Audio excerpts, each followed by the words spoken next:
What is going on, guys? Cheers here today with a brand new video, and today we have a big interview with a big YouTuber, and the YouTuber has over 100,000 subscribers. I only have 1,000 subscribers. But that's okay, because today we are going to interview Seanzviewent on YouTube.com. Make sure to like this video and subscribe for the latest and the greatest and the updates and the rumors and the whatever, you know, all that good stuff, okay, guys? We are about to call him. I've been talking to him over the Facebook Messenger, getting the good information, and we're about to interview him. Regins is also in the back, but you can't. By the way, guys, for the first time ever, I thought I would never say this, but we got Jake Paul in the background. I guess I could tag him in it, and now it's like not clickbait because he's kind of in the video.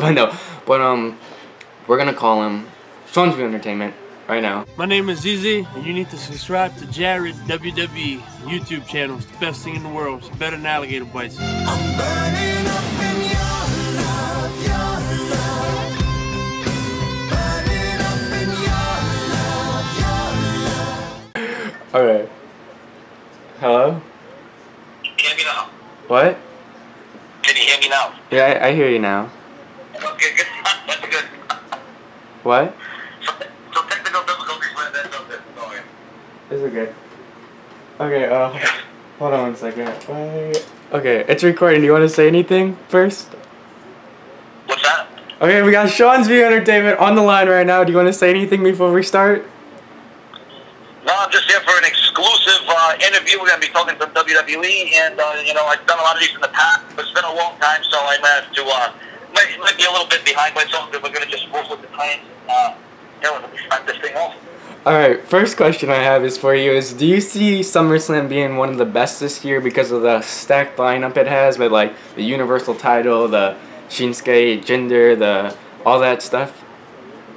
You know, this year's SummerSlam has potential, but so far I think the creativeness behind it has been subpar, but then again, it's still early. You know, I would have expected, and I'm not a big Kamara fan, and a lot of people actually knock me for that, no pun intended, but the thing is, you know, there's so many, like the WWE and SummerSlam, you know, and it's always the Barclays Center, you know, like it once was at Los Angeles. I'm not getting that feeling yet, that vibe of SummerSlam, like you get that anticipation with WrestleMania. But like it's still early, so we'll see where, you know, things fall into place. Like I would have rather seen the triple threat match on the SmackDown side of things with Jinder Mahal, Nakamura, and Cena, but that didn't be. Then instead we get Cena and Baron Corbin. But no, I mean, come the night, I think SummerSlam should impress, but I don't know if it will be one of the very best. That's the thing. Alright, so this is gonna go from like YouTube to WWE, YouTube to WWE questions, okay? Alright, yeah, no problem. Alright, the next question is, so like, there's this big YouTuber on the rise right now. Have you heard of a guy named Jake Paul? No, I don't think I have. Oh, okay, then never mind. He's just like this vlogger who's like blowing up right now. Just gonna see your thoughts on him. But then the next one is there any YouTubers that you look up to as a content creator, like, that you like before or now that you like will watch on your spare time? You're like, oh, that's like, that motivated me to do this or that. Well, what really motivated me to give my view and opinion, you know, the rumors, the news headlines really started with NoDQ.com. I mean, you go on these websites, Wrestling Inc. and all this stuff, and you see people leave comments on the rumors. And I always said to myself, I said, you know, I don't want to be one of those people that, you know, don't have their image, don't have their voice out there. Like, yeah, anybody can leave a text or a comment online on a website, Facebook, what have you. But I said, you know what? Why don't I just do this in video form? So it's really the dirt sheets, the newsletters, the websites that inspired me to be a WWE content creator and a WWE commentator on YouTube, really. It wasn't really any, I mean, I used to watch, you know, Tommy Emus, Paul. I mean, those were the people that I watched before I started even doing any rumors, news headlines, and anything before my channel, you know, blew up. And, you know, the thing is YouTube has went through so many transactions and transitions, and, you know, there's been so many just, you know, a lot of changes that site has underwent that's just been absolutely ridiculous in my opinion, to the point where there's some people that don't even know I'm still on YouTube. They have to actually search my name to find videos. Sometimes they don't get uploaded. Sometimes people don't know my videos. Sometimes they don't get notified. Sometimes they'll get unsubscribed. Like, you know, YouTube has so many flaws in it. That's absolutely ridiculous. But no, I mean, when you talk about inspirations, it's the dirt sheets, the website. Like I said, the YouTubers that I mentioned and named, and of course there's some other YouTubers out there that are coming up in the ranks, and that's all fine and well for them. But no, I mean, all the more power to them. But I'm here doing my thing. But no, to answer your question, no, it comes down to the websites and the dirt sheets and me having an opinion for what is out there. You know what I'm saying? Yeah. All right, and then so how did YouTube all start for you? Because didn't you start back in like 2012, I believe? Yeah, no, it started, 2012. I mean, that's when my channel was created. I mean, I was on YouTube probably before that, like 2009, 10, but I was just putting out random videos that no one quite frankly gave a damn about. It was just random ass videos that, like I said, nobody would have ever watched or cared for. Then, like I said, once because I've been a fan of NoDQ.com and Wrestling Inc. for years and years. I mean, I've been following all the news and rumors for years, but like I said, I never thought about, well, maybe I should do a video about this. Maybe there wasn't a platform back then, obviously, like there is now. But, no, I mean, it's definitely, it's, invigorating to know that, you get all these different avenues and all these different ways of, getting your opinion out there, not just in comments, but in video form. So, no, I think all in all, though, things are coming together good, and, yeah, I mean, we'll see what happens from there. Yeah, okay, so, like, you've been on YouTube for a long time, and you're at 100,000 subscribers. Do you have a favorite moment on YouTube, and then you have a worst moment on YouTube, like, that you look back and you, like, I learned on that, and then you look back and be like, that was the best time? Well, it's funny, because a lot of people will get me from when I did storylines. Everyone knows it's well documented, the storylines that I did, and, I did that. You want to know why I did the storylines, too? Because it was a way to invoke interest into what I was doing, okay? It was to get eyes on the prize, whether good or bad or indifferent. There's going to be people that talk about you, whether you're doing good or bad. So at the end of the day, you're damned if you do, you're damned if you don't. You're going to have viewers and subscribers come your way and haters and naysayers. But I was doing that because at the time, well, still right now, to this day, the WWE isn't as interesting, isn't as compelling, isn't as storytelling. So I said to myself, I said, you know what? Why not create my own storyline? So that was a good part of what I did on Seanzviewent. I think that was something I can definitely look back at. But then at the same time, when you're talking about bad moments, it all came back on me because everyone was actually taking, some of these people were taking at face value, and I'm not calling anyone stupid or idiot or dummies, because I mean, some of these people were actually believing what I was doing. But that's the thing, seeing is believing. So if you can make someone believe something, well then that's awesome and incredible. But if they think I had a car crash, or I had someone breaking into my house, or I had, whatever storyline they did in the past, I mean, I was just, once again, just doing it to put, eyes on what I was doing and showcasing what I was all about. But really, at the end of the day, what I really was all about was, giving my view and opinion of the rumors, the news, the headlines online. But that was kind of like a brief distraction for me, where I would go off and I would, my viewers and subscribers would always say, "Oh, Sean, don't talk about this or that. We only want strictly wrestling talk." But, there comes a point where sometimes wrestling talk isn't enough, and you have to give them more.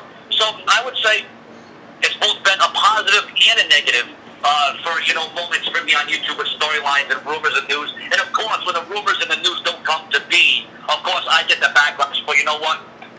If people understood what it was all about, rumors, news, and headlines, and gossip, and what that really means, then they wouldn't have an issue with it. But I can understand, the sides of the scenario. But to answer your question, there's been good moments, bad moments, but definitely they've all been memorable in every way, shape, and form, from what I can tell and see, because I'm still on YouTube, so I must be doing something right.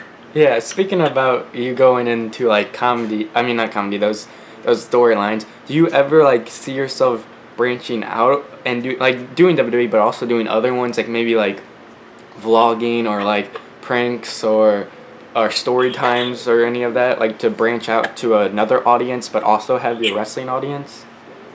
Yeah, well, that's the difference. Yeah, that's the big thing. That's the issue, because you try to branch out and you try to do something different, okay? And you try to talk about something different on a wrestling channel, and you understand the wrestling audience, but they are die-hard wrestling fans, especially my viewers and subscribers. I mean, when I say die-hard wrestling fans, that's a complete understatement as well. I mean, it's far and beyond that, and that's fine, because that's what my viewers and subscribers come for, is wrestling content. Now, if I were to go out and just stop doing vlogs or blogs or what have you, now it probably, would be a little bit different, because now I have an audience, and now there are some people that actually want to see that, as opposed to when I went on YouTube back in 2010 or 11, what have you, and I was just doing these random videos that no one gave a damn about. Now, maybe there would be a certain niche audience, even if it was a smaller audience than my wrestling audience. At least there would be an audience of substance, to the point where, okay, people want to see a vlog, they want to see me go out, they want to see me explore and do whatever I got to do. But there's definitely, opportunities and things on the table. But right now, I'm just going to keep it safe with wrestling talk. I'm not going to try to intervene too much, but because obviously, it took me a long time. It actually took longer than usual to get to 100,000 subscribers for me. I was supposed to get that at WrestleMania 30, but once again, I did a lot of storylines and a lot of backpedaling and a lot of things that came in my way. And I had a lot of issues going on at that time. So there's a lot of things that took away from my channel that I can actually ultimately blame on myself. But no, I mean, down the line, do I see me switching it up a little bit? Maybe, but I will never ever go away from wrestling, because as long as WWE is around, Seanzviewent is going to be around. All right, and then going from that to the next question, speaking about how you said it took a long time to get to 100,000 subscribers, can you give like some advice to a smaller YouTuber or like me? And then also like one of my best friends, Patrick, he's at 900 subscribers and he does WWE videos a lot. So you grew fast, right? Well, like, fast like in a way, because you're at 100,000, so that's like really good and stuff. Yeah, well, I mean, it's funny because people ask me this all the time. You see, I think it's always a freaking progress. You can always better yourself. So what I say is, the words I use, I mean what I say, and I say what I mean. When I say consistent, prolific, and dedicated, I mean those words. I live and sleep and bleed and eat and believe those words every single day. And that's the bottom line that I say to someone that has 100 subscribers or 1,000 subscribers. You just got to keep upping the ante. You got to keep reinventing yourself. You got to keep being yourself. You can't be somebody fake. And you just got to realize the real goal, and you got to realize your potential, because everybody's got potential. Everybody's got an opportunity. YouTube has given the world an opportunity. It's how you go about it, and the most you make of it. So that's what the advice I give is, just don't let anyone take you down, because that was one of my big things. Is when I started YouTube, I let a lot of the haters and the trolls and the dictators, I let them control me. I let them, kind of get in my way and paving a way for myself in the early beginnings of my YouTube career. And I think that really stunted my growth, because I would always do hater videos and rant videos, and that's not what people wanted, although some people found it entertaining and compelling. But no, at the end of the day, if you have that drive and that force, and you want to thrive and survive, because right now on YouTube, even though I have 100,000, it's not all, it's not all daisies and ice cream and, whipped cream and everything cherry on the top, because right now it's a very tough time on YouTube, because like I said, with all the changes and all the developments that website has undergone, the views are not what they should be, the comments aren't where they should be, the likes to dislike ratio out. And like I said, a lot of people will say to me, oh, Sean, you buy subscribers, you buy comments, you buy views. Like, people can come up with all the facts and evidence and proof. At the end of the day, I'm a machinima. You can't do that kind of stuff. It's against the YouTube policy and practices. But like I said, it's not just on that end. It's the fact that YouTube has, like I said, underwent so many changes that there are some people that will message me on Facebook and say, Sean, do you still, are you on YouTube still? Like, I can't find your channel. So that right there represents a problem to me. I think that's the thing that I'll tell people about. Well, if you want to do YouTube, you got to recognize that there's going to be some bumps in the road. There's going to be a lot of detours, because I'm going through it myself. I mean, I wouldn't say I'm doing great at 100,000 right now, as opposed to say if I had this about 5 years ago. If I would have reached this about 5 years ago, I'm probably in a much better place, as concerns money-wise. But no, I mean, if YouTube is what you like doing and you love to do it and you want to continue to do it, especially in your way, because are you at what? You're like what? 1,000, 1,000. Yeah. And see, that's what I'm saying. Like, whether it's 100 or 1,000 that you're at right now, you can keep going. And like I said, believe me, there will be those days where like all the views are adding up, the comments are adding up. My videos don't seem like they're getting out there, but you got to keep pushing. You got to keep continuing, because as soon as you stop, that's when it all ends. So that's why I keep going, and I'm just hoping that sooner or later, things will start happening and materialize. Because even though I have 100,000, I still don't view myself as a big-time YouTuber, as opposed to someone that has, like 300,000 to 1 million subscribers. I mean, that's what we all thrive and want to get to, and that's what we all want to, be one day, obviously, if that's your passion. But, no, I mean, like I said, everyone has potential in their own way. It's just how you go about it and how you use that. So I got to use that to fuel myself to go bigger and better, and that's exactly what everyone else has to do. So to answer your question, yeah, you just be yourself, do what you got to do, and don't make too many mistakes like I did. But no, I mean, like I said, you do things on your end. I checked out some of your videos, so I think you're on the right path. And yeah, that's Thank you. Should be good. Something that frustrates me, I don't know if this frustrates you too, but I'll put a lot of time in a video and it will get like 100 views, and then I make a video about like my ex-girlfriend Chelsea or Plum, that thing skyrockets to like 100 or 200 in like 2 hours. I'm like, come on, like why do people like tend towards like the negative things? Like you're upset about a girl, you make a video, people want to view that, but then you put time into making like a really good video and that doesn't blow up. Like why do you think people tend to go to negative stuff more than the positive stuff, or like view wise it blows up faster? Well, you know what it is? I'll tell you the truth. I'll be honest with you. I think it's the world that we live in. I think it's in 2017. It's the era that we're in. It's very different. There's a lot of different circumstances. I think a lot of people like drama. Even though they'll say we don't want drama. I mean, I've heard that in the comment section on my YouTube videos. We don't want drama. But yeah, it's funny because when I would do drama videos, that would sometimes outdraw my WWE videos. Like it would be ridiculous. And like I said, I think that's just kind of the vibe, the age, and the feeling, and you know, in the era that we're in this time. Everything is drastically different. I mean, with online and internet and cell phones and texting and sexting and dating and breaking up, and it's a little too much.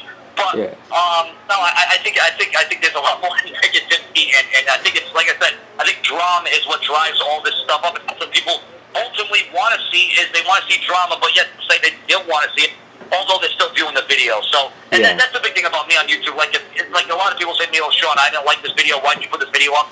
You know, at the end of the day, ultimately, you don't force anybody to watch your videos. You don't hold a gun to someone that I'm forcing you to watch. It's your prerogative whether or not you want to click the video. So, at the end of the day, like I said, like you made the good point of, you know, like I did, drama draws. It does. And actually, speaking about drama, I wish WWE would be a little bit more drama oriented, but you know, it is what it is.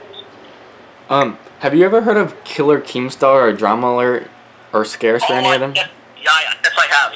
Okay, so how do you feel about, like, see, years ago YouTubers were just content and all about that, but now it's like every mistake you make on drama channels, now like YouTubers have like paparazzis, fans are always coming to your house, well, except the fan part. Like, how do you feel about like YouTubers' life is now like celebrities? Anything you mess up, it could be the smallest thing, you could like accidentally break something or do something, and then boom, it's on a drama channel and blows up. Like, how do you feel about that YouTube is now on that point? Like, you're basically a celebrity now because everything you do is now on the drama channels. Well, you know what? You know, are you talking just strictly like people that do stuff bad on YouTube goes to DramaAlert real quick? Is that what you're trying to say? Well, not like bad things on purpose. Like, you just do an accident and then like not knowing it because, you know, it's just a normal thing that every human makes. But if you're a YouTuber, you get on the drama channels. You know what it is I think we're all, you know, like I said, it's just a changing of the times. We're all under a microscope now, okay? So every little thing that we do, whether we realize it or not, it's all being recorded, it's all being seen, it's already being done. You know, so that's the like, thing, and that's why YouTube has went to this whole family-friendly, you know, push this product out. And that's another thing that killed a lot of channels, including mine, was when they took ads and sponsors and commercials away. That really took a good chunk of views and money and revenue and all that from my channel. So, like I said, you know, no matter what you do on YouTube or Facebook or whatever it may be, like I said, you really do have to. And it's horrible that that's the state of life we live in this day. Like, you literally have to watch your Q's and A's. You have to watch everything you do, everything you see. You got to make sure that you don't blur the lines. Make sure you don't rub people the wrong way. Like, I put a status up on Facebook just the other day about how back, you know, used to say that's gay. Well, if you say that's gay today to people, they get a whole nother impression of it. So like I said, everything, this world is completely different from what it was even 10 years ago. So, I mean, like I said, I think we're all going to be judged. We're all under that microscope. And that's just the way it is. You know what it is? Everybody loves to mind everyone else's business. That's what it is at the end of the day. Yeah. And, so, like, this is one of the big things on your channel right now. And so, like, besides taking away like the dirt sheets, I want to know like what's your honest opinion on this. Like, do you really believe CM Punk will return? Like, what's your, like, besides the dirt sheets, what do you honestly think will happen? Do you think he is coming back? Do you think he won't come back? Like, what's your honest view on it, on all that? Well, my honest feelings is obviously not only me but everybody would love to see CM Punk back, whether you're a fan or not, just because of, you know, the kind of temperature he was and the level of intensity and the mic work and, you know, his in-ring prowess and all that stuff. But my I have to go back with it. I know this is a very big term, never say never, but I'm not only going to say never, but I'm also going to say I believe CM Punk will return because if the Ultimate Warrior, Bruno Sammartino, Stone Cold, Hulk Hogan, Brock Lesnar, Sable, if all Bret Hart, for God's sakes, Roddy Piper, if all those stars can come back in some way, shape, or form to the WWE, and Vince McMahon has already stated in interviews, this isn't me saying this isn't me putting words in anyone's mouth. Vince McMahon said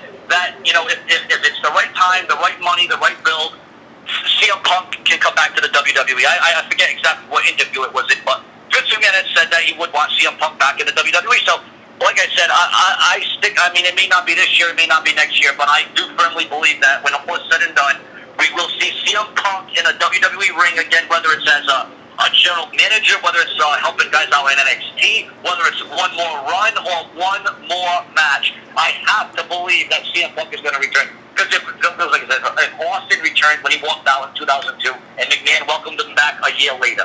Now, I know CM Punk, everyone says, well, CM Punk's got a different agenda. CM Punk's a whole different personality. CM Punk's this, and CM Punk's that. Well, at the end of the day, money talks, and if the money is right, and, of course, I know there's a lot of heat with Triple H and CM Punk. They never really saw eye to eye. Mm-hmm. So maybe Shane McMahon or someone like that could work out something with CM Punk on the sidelines. But as it pertains to that, though, I do think we will see CM Punk back once again. All right, and then I don't know like what your views on this is, but like Roman Reigns, do you like Roman Reigns, and do you think he is the next John Cena, like with the big draws? Like, do you think he is like the guy for our generation or the new generation? Do you think he's like gonna be the guy? Well, I think he already is the guy. And especially you see this with John Cena. He comes back.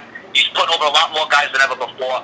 Mm-hmm. Roman Reigns is obviously being groomed for this major big spot. He's already been headlined, 3 WrestleManias. Yeah. He's already been in the main event. The guy is already a bona fide star, okay? It doesn't matter. Like I said, Vince McMahon said this in an interview, too. He says, basically, there are no heels and there are no faces. It's just, the stars are going out there and, whether they get booed or cheered. And Roman Reigns is making a hell of a lot of money. Anyone can say, oh, Roman Reigns is the reason why Raw ratings are failing, which is absolutely untrue. It's the creative team that's failing because they don't know how to write a compelling story and keep it consistent. But that's another story. It's not anyone's fault why ratings are down. It's a company-wide problem. It's an overall problem.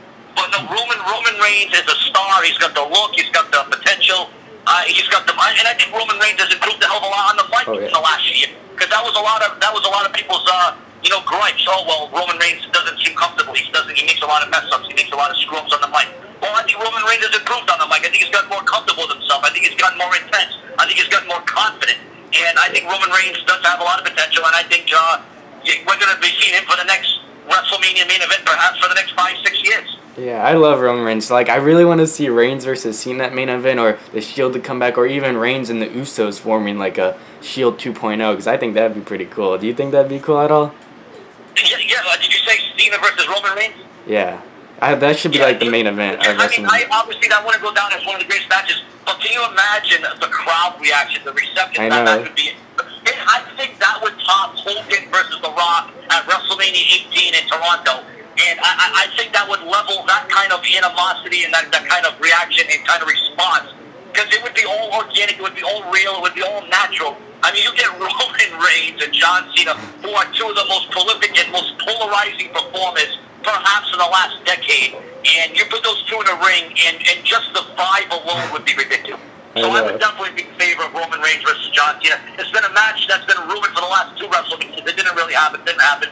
Then you had John Cena versus The Undertaker. I think that vote is sealed, obviously, now that The Undertaker is retired. But of course, there's always going to be rumors about The Undertaker coming back for one more match or coming back at Survivor Series, which is where he debuted in 1990. But I don't see that really necessarily happening. But no, Roman Reigns versus Cena, to me, it's a dream match because I'm a Cena fan and I'm a Roman Reigns fan. Yeah. So that match, the building behind it would be, impeccable. Mm-hmm. And did you heard that Bayley suffered the shoulder injury? Yeah, I was thinking about that. That could set her back. Yeah, she might not be ready to go for SummerSlam. I hope that's not the case. So if she isn't able to go to SummerSlam, what do you think? Do you think Alexa Bliss is like the best female right now, honestly? Like, because she's like, I heard she's the biggest draw whenever she's on TV, views go up. She like can sell and stuff. Like when she's on Sports USN and all that, views go up. Do you think she can be the next top female, like the girl for her? She easily the next Trish Stratus or Lita. Definitely, in my opinion. I mean, it's not even the fact that she's hot. The girl knows how to talk. She knows how to wrestle. Yeah.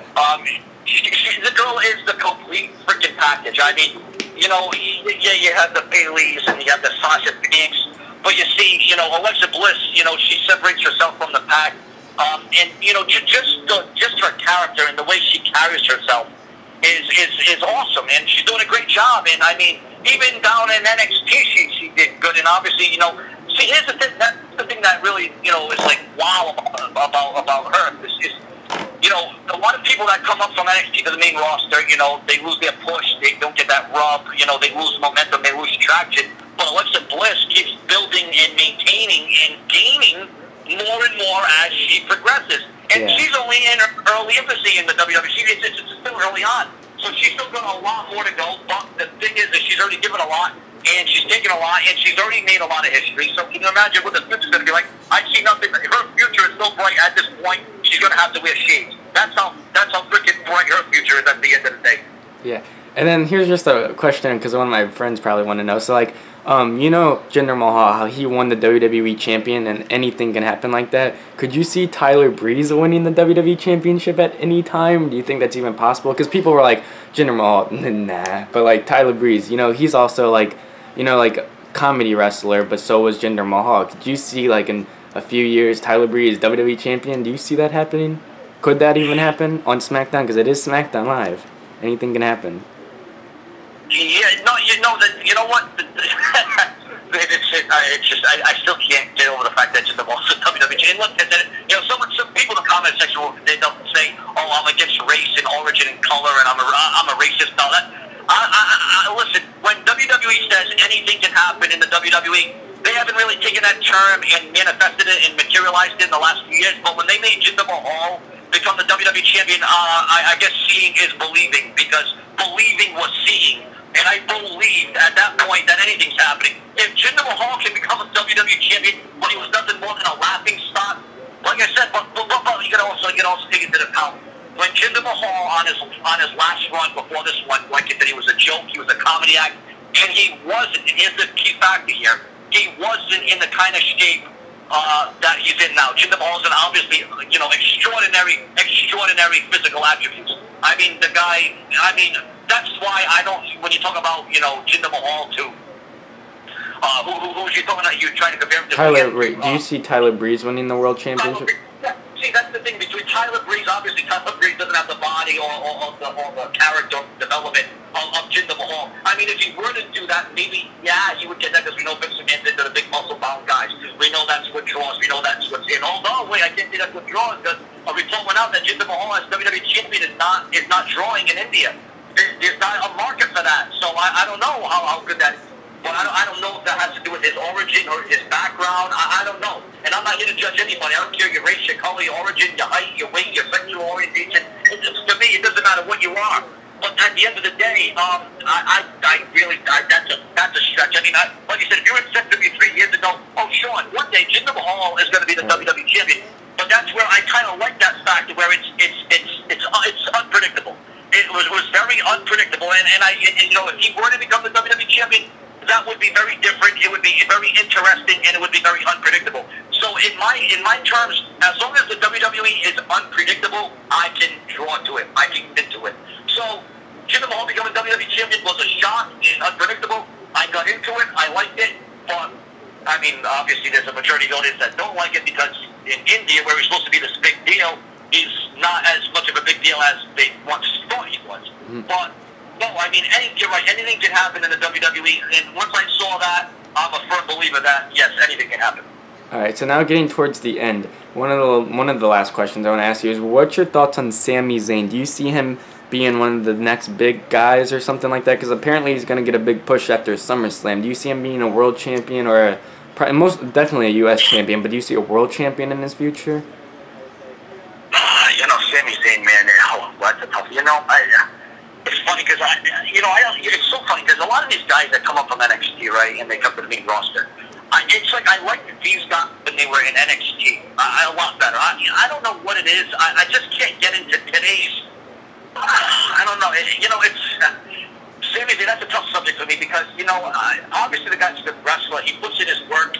He had phenomenal matches with the likes of John Cena and Kevin Owens and Styles and what have you. And the guy's got potential, but I just think the guy, he doesn't have the looks. He doesn't look like a wrestler. Like, that's what bothers me about a lot of these guys. They don't have the look of a wrestler. And I understand you don't have to be a Roman Reigns and you don't have to be a John Cena because Rey Mysterio and Eddie Guerrero and all those guys proved that wrong. You don't have to be 7 foot tall and 300 pounds and all muscle and abs and whatnot. I understand that. But I think Sami Zayn, and once again, this isn't a Sami Zayn problem. It's a creative problem. The WWE will only push you as far as they think you can go. And just as it looks like Sami Zayn's going to go far and where it looks like I could get into him, they push him back. I mean, look, for instance, push him back. Look what happened on SmackDown. He lost in, 2 minutes? He lost in 2 freaking minutes. Like, how am I supposed to get invested and interested in Sami Zayn? Or how am I supposed to have high hope for a guy that, went from superstardom, now he's went all the way down low on the totem pole? Like, how am I supposed to get into that? You know what I'm saying? So, Yeah. I can't come on here and say, I'm a big Sami Zayn fan, or I have high hopes for Sami Zayn, because I don't. I really don't. And especially with what I saw on SmackDown, I don't know. But all I know is Sami Zayn is a good wrestler. I will go on record and say he's a good wrestler. I'm not the biggest fan of him. I think he could get in a lot better shape than what he is in. Once again, I'm not saying he has to be 7 foot tall, but if you could get in a little bit better shape and then hit the gym. Because at the end of the day, when you look at a wrestler, when you look at a star, okay, here's what their life is. It's eating, it's working out, it's wrestling, and it's going from motel to motel, airport to airport to airport to airport. That's what the life of a wrestler is. That's what you do. And I just think Sami Zayn needs to do more of that. Yeah. Definitely. Wait, what was it? Okay, so Sami Zayn. AJ Styles, do you think he's, could he take the role of John Cena? I mean, I know Roman Reigns is doing that on Raw, but what about AJ Styles? How, do you think, because he's one of the best wrestlers, in-ring wrestlers and stuff, do you think he's taking, the guy spot too, maybe on SmackDown Live, or what? Do you think he'll win the WWE Championship again? Oh, my God, definitely. I mean, I wouldn't be surprised if AJ Styles wins the Royal Rumble and main events and headlines of WrestleMania. That'd be my God, I am I'll walk out, I don't care. I mean, I'll say I've been an AJ Styles fan. I've followed his career throughout his entire wrestling, career, TNA, spanning, even when he was at WCW and, now WWE, he is what he says he is. Phenomenal. And, it's not only on AJ Styles' part, but, it's the booking, it's the behind the too. But, the guy is extraordinary, and I am amazed every time I see him. And the crowd response of the judge. He would definitely be the next stage. When they called him the next stage that runs the book, they got the face that books the place on YouTube. That really is the truth, because AJ Styles is, everything he says is, and he lives up to that anticipation and expectation. And he always surpasses it. AJ Styles goes in that ring, and he makes you believe what he is doing. He makes you believe the maneuvers. He makes you believe the pain. He makes you believe that he's the champion. And he is a champion. He is a United States champion right now. And you know what? I think that's probably one of the best ideas they've ever done to that U.S. title, because that will restore the prestige, the honor, the respect, and the dignity back to the U.S. title. And, AJ Styles obviously is, bar none, one of the all-time greatest athletes in professional wrestling history. That's my stance on that. Yeah. What happened to Shane versus Kevin Owens? Why is Shane now the special referee? I thought it was going to be Owens versus McMahon. That's actually still the plan. But they're going to work towards that. See, what they're going to do is they're going to start building the Shane and Kevin Owens match all the way to WrestleMania. So it's almost going to kind of be like a mini Rock and Cena match. Obviously nowhere near that. Yeah. That's what I'm saying. They're going to start, it's going to be stolen between Owens and Shane. And they want to build up, and that's what I like. I like long-term storytelling. That's a lost art in WWE, is long-term storylines, because there's so many pay-per-views that the stories are moving so fast that you don't have enough time to get invested into it. So now, when I read that report, and I did read the update that John said, that Shane McMahon will go against Kevin Owens, but that build is going to start at SummerSlam, so I don't know if Shane McMahon's going to screw him. I don't know if there's going to be an inadvertent eye poke again. I don't know if there's going to be a shove down or a knockdown or what have you, but they said that they're going to really start building the blocks between Owens and Shane all the way to WrestleMania. So, like I said, I'm all in favor of long stories. So if we have to wait till WrestleMania and they make the stories compelling and intriguing, well, then I'm all for it. Alright, and then one of the last questions is Mike Kanellis and Maria. Where do you think they're going? Because they came in, they were like this big deal, and then he lost to Sami Zayn. So like, is he supposed to be a star, or is he? Where is he going? He's supposed to be. That was a good one. Is he supposed to be a star? No, you know what the thing is. I saw. I was in Massachusetts, and I literally watched this guy. I've watched this guy grow and improve and go where he is right now. I've seen him in the independent circuit. You know, we're performing in front of 5 people to 500 people to over 5,000 people now. And, you know, and once again, I was a huge Mike Bennett fan. I don't know what they're doing. I don't know what they're trying. I don't know what they're going for, but I am not liking this at all. I don't like this whole Mike Kanellis thing. It's rubbing me the wrong way in a lot of different ways. I don't even know if Mike Bennett or Mike, well, I'm going to say Mike Bennett because I can't stand the whole Mike Kanellis thing. It's ridiculous. It's absolutely, they're so off the radar with him. It's ridiculous. Because here's a guy that's got the body. Here's a guy that's got the looks. Here is a guy that's got the personality. Here is a guy that has got the confidence. And they put him in a freaking character like this? Like, you've got to be kidding me. I mean, that's, like I said, that's so far off from what Mike Bennett is all about that it's absolutely out of this world. But once again, Mike Bennett is making more money. Obviously, he's with the WWE. He's in a better place. You know, he's got, you know, better traction, better momentum. But to look at what Mike Bennett was and what he is now, especially in the WWE, if someone would have said, Sean, all right, this guy Mike Bennett 5 years ago, he's going to come into the WWE, he's going to have this gimmick there that is going to rub people the wrong way. I would have said, no way, the WWE will have a good plan for this guy. But obviously, they didn't, and now look what we got. Yeah. And that's not, once again, that's not on Mike Bennett. That's not on Mike Bennett. Yeah, I know. And then, like, the last question is, do you like The Miz, though? The Miz? Yeah, do you like him? You know what? I like him better as a heel than a face, okay? Because here's a guy that, once again, when he first came to the WWE, he was nothing more than a joke, a laughing stock. He was horrible. Like, he improved, he adjusted, and, you know, he became, you know, WWE champion. He headlined the WrestleMania. So the guy has come a long way, and, you know, he's taking a lot of believers out of a lot of people in my estimation. Yeah, so, like, so on SmackDown Live, he was the... What just happened? Now, if you guys did enjoy that video, make sure to smash the thumbs up button down below. I was just going to ask him where he thinks Miz was going. We got disconnected, so I don't know where that's going. But, guys, let me know in the comment section down below what you guys think. Go check out his YouTube channel, subscribe to him. My Kick, Instagram, Snapchat, all of it is JaredZeroWWE. Twitter's at RealJaredZeroWWE. Make sure to subscribe, turn on post notifications. I'll see you guys on the next one. Tap, tap, tap. Peace. Now they always say congratulations. Worked so hard, forgot how to vacation.